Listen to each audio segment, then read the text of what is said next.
Do you ever feel tired, have brain fog, think that you're not meeting up to what you know you can do? Well, could it be what you're eating is actually causing the problem? One of the things that we're starting to find out is that using and eating ultra-processed food may have a short-term and a long-term detriment to your health. You know, obviously when we go to eat something and we see this as a choice, we're starting to say, you know what, this is going to taste really good.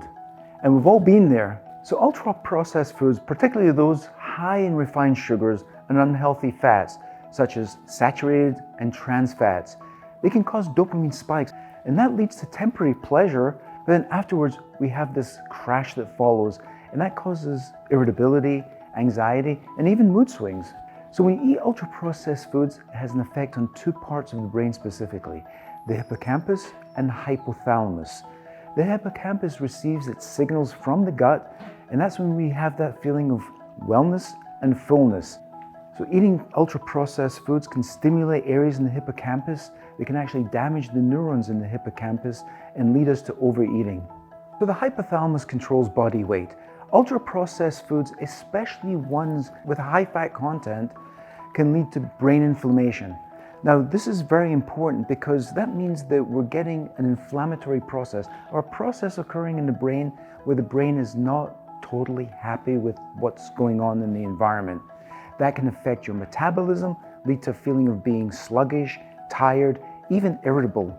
So because we know nowadays there's a really strong relationship between the gut and the brain, we have to ensure that we're actually giving our gut the proper food that it needs. So green leafy vegetables, my favorite is spinach, are really good. They're high in folate, vitamin E, vitamin K. Now folate affects neurotransmitters, the communications that we have between nerves in the nervous system. Fatty fish, such as salmon and tuna, because of the omega-3 fatty acids, the type of polyunsaturated fat that actually helps to improve the brain's function.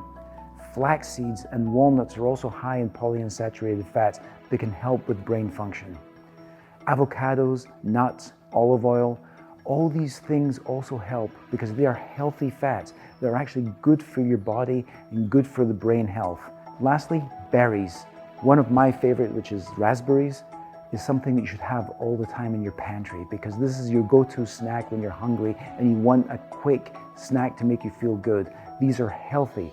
They contain flavonoids. The flavonoids help reduce any inflammation in the brain that occurs. Now, is it okay to have ultra-processed food once in a while? Yes, the key point is that it's not part of your daily routine. What you want to do is make sure that you're limiting the ultra-processed sugars.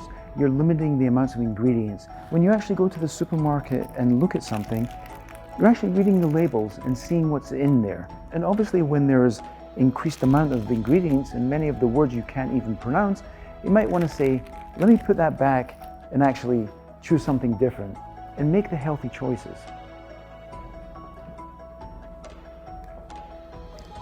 Great choice.